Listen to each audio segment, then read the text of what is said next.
दोस्तों, जब भी भारत में इंजीनियरिंग के कारनामों की बात आती है तो उसमें हावड़ा ब्रिज का नाम ना आए ऐसा नहीं हो सकता। और अगर कोई फिल्म में कलकत्ता का सीन दिखाना हो तो ऐसा हो ही नहीं सकता कि उसमें हावड़ा ब्रिज का शॉट या सीन ना हो, चाहे वो पीकू हो या गुंडे। यानी अगर कहें तो ये हावड़ा ब्रिज ही है जिसके लिए कोलकाता अपनी मिठाइयों से भी ज्यादा फेमस है। लेकिन ये तो हम सब शायद जानते ही हैं कि हावड़ा ब्रिज कितना फेमस है, लेकिन हम में से बहुत कम लोग ये जानते हैं कि इस ब्रिज के बनने की कहानी क्या है और आखिर क्यों इसे इंजीनियरिंग का एक बेहतरीन नमूना कहते हैं। आज के इस वीडियो में हम आपको इस ब्रिज से जुड़ी हर वो बात बताएंगे जिसे बतौर भारतीय आपको जानना ही चाहिए।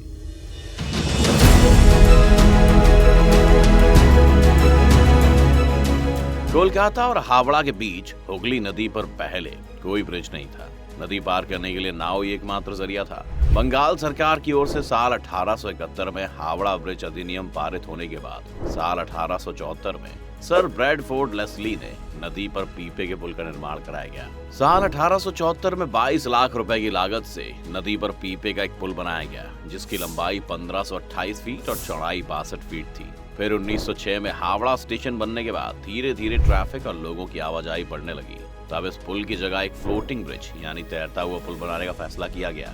लेकिन तब तक पहला विश्व युद्ध हो चुका था, इसी वजह से ये काम शुरू नहीं हुआ, जिसके बाद युद्ध बीता और साल 1922 में न्यू हावड़ा ब्रिज कमीशन का गठन करने के कुछ साल बाद इसके लिए टेंडर जारी किया गया। तब जर्मनी की एक फर्म ने सबसे कम पैसे का टेंडर भरा था, लेकिन तब जर्मनी और ग्रेट ब्रिटेन के आपसी संबंधों में भारी तनाव रहने की वजह से जर्मनी की उस कंपनी को इस पुल को बनाने का ठेका नहीं दिया गया। बाद में वो काम Braithwaite, Burn and Joseph Construction Company को सौंपा गया। अगर बात करें इस कैंटिलीवर ब्रिज को बनाने की तो इसमें 26,500 टन स्टील का इस्तेमाल किया गया है। अब उस वक्त में इतना स्टील इकट्ठा कर पाना एक बड़ा टास्क था, लेकिन पुल का निर्माण बहुत जरूरी था, इसीलिए देश की बड़ी स्टील बनाने वाली लगभग इकलौती कंपनी टाटा ने अपने पास से स्टील बेचने की बात कही।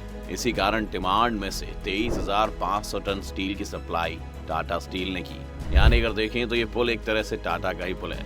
इस बात मिलने के बाद हावड़ा ब्रिज की डिजाइन तैयार की गई, जो कि अंग्रेजों की एक शर्त थी कि ब्रिज चाहे जैसे भी बने लेकिन ब्रिज के नीचे कोई पुल नहीं होना चाहिए, ताकि ब्रिज के नीचे से निकलने वाली बोट्स को कोई दिक्कत ना हो।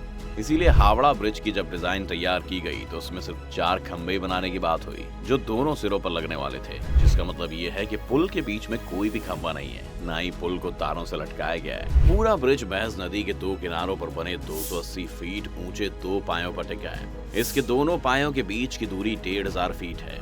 नदी में कहीं कोई पाया नहीं है, जो कि अपने आप में एक अजूबा है कि कैसे बिना खंभे के पुल करीब 1 सदी से खड़ा है। इसके साथ ही साथ हैरान कर देने वाली बात यह है कि पुल के निर्माण में स्टील की प्लेटों को जोड़ने के लिए नट बोल्ट के बजाय धातु से बनी कीलों यानी रिवेट्स का इस्तेमाल किया गया है। खैर जो भी हो, लेकिन पुल तैयार हो गया। तैयार होने के बाद ये दुनिया में अपनी तरह का तीसरा सबसे लंबा ब्रिज बना। हावड़ा ब्रिज दुनिया का एकमात्र ऐसा ब्रिज है जिसका आज तक उद्घाटन नहीं हो पाया है। दरअसल जब ये ब्रिज बनकर तैयार हुआ था उस समय द्वितीय विश्व युद्ध पूरे शबाब पर था, इसलिए तय किया गया कि इसके उद्घाटन के मौके पर कोई धूमधाम नहीं होगी। इस ऐतिहासिक ब्रिज ने जहां द्वितीय विश्व युद्ध के दौरान बमबारी झेली, द्वितीय विश्व युद्ध के दौरान जापानी सेना ने इस ब्रिज को नष्ट करने के लिए भारी बमबारी की थी, लेकिन संयोग से ब्रिज को कोई नुकसान नहीं पहुंचा। कोलकाता और हावड़ा को जोड़ने वाला ये ब्रिज जब बनकर तैयार हुआ तो इसका नाम न्यू हावड़ा ब्रिज रखा गया। 14 जून 1965 को गुरु रविंद्रनाथ टैगोर के नाम पर इसका नाम रविंद्र सेतु कर दिया गया, लेकिन आज भी लोग इसे हावड़ा ब्रिज के नाम से ही जानते हैं। सबसे ज्यादा रोचक बात यह है कि आज इससे रोजाना लगभग 1.25 लाख गाड़ियां और 5 लाख से ज्यादा पैदल यात्री गुजरते हैं। लेकिन अगर शुरुआती समय की बात करें तो ये ब्रिज बनने के बाद इस पर पहली बार इस पर एक ट्राम गुजरी थी, लेकिन बाद में ट्रैफिक बढ़ने की वजह से इस ब्रिज से ट्राम को गुजरने पर बैन लगा दिया गया।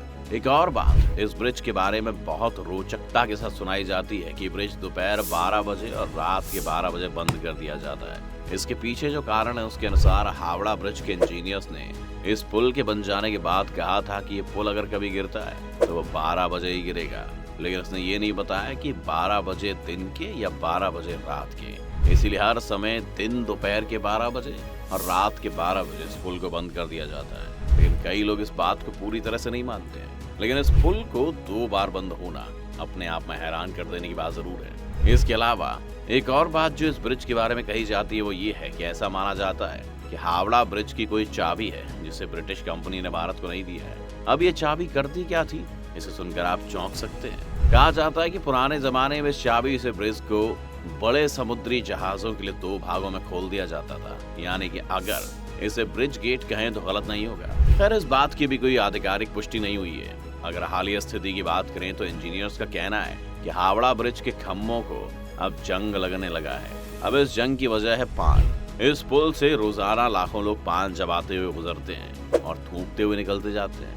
इंजीनियर्स बताते हैं कि जिन खम्भों पर पुल टिका है उनमें से कुछ के आधार की मोटाई पिछले 3 साल में आधी रह गई है। इस बात से आप समझ सकते हैं कि पान चबाने और थूकने की वजह से इतना बड़ा पुल अपने आप को खो रहा है। इसके अलावा भी 2005 में नदी से गुजरता हुआ एक कार्गो शिप इस पुल के बीच में फंस जाने के कारण भी इस पुल को कुछ हद तक नुकसान देखने को मिला।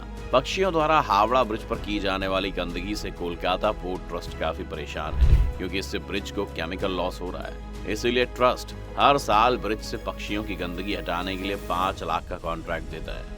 लोगों के इस पूरे ब्रिज को पेंट करने के लिए 26,500 लीटर पेंट की खपत होती है, जिसमें लगभग 65 लाख रुपए खर्च होते हैं। 2006 की शुरुआत में इसकी मरम्मत कराई गई थी, जिसमें 8 टन स्टील की खपत हुई थी। इस पूरी प्रक्रिया में 50 लाख रुपए खर्च हुए थे। इसके अलावा भी ये ब्रिज भारत के इतिहास और खास तौर से कलकत्ता के इतिहास का एक बड़ा हिस्सा रहा है। इसीलिए ये हमारी जिम्मेदारी भी बनती है कि हम ऐसी धरोहरों को बचा के रखें। बाकी आपको हावड़ा के बारे में और क्या पता है, आप हमें कमेंट करके जरूर बताएं। साथ ही इस वीडियो को लाइक और शेयर जरूर करें। साथ ही हमारे चैनल को सब्सक्राइब करना भी ना भूलें।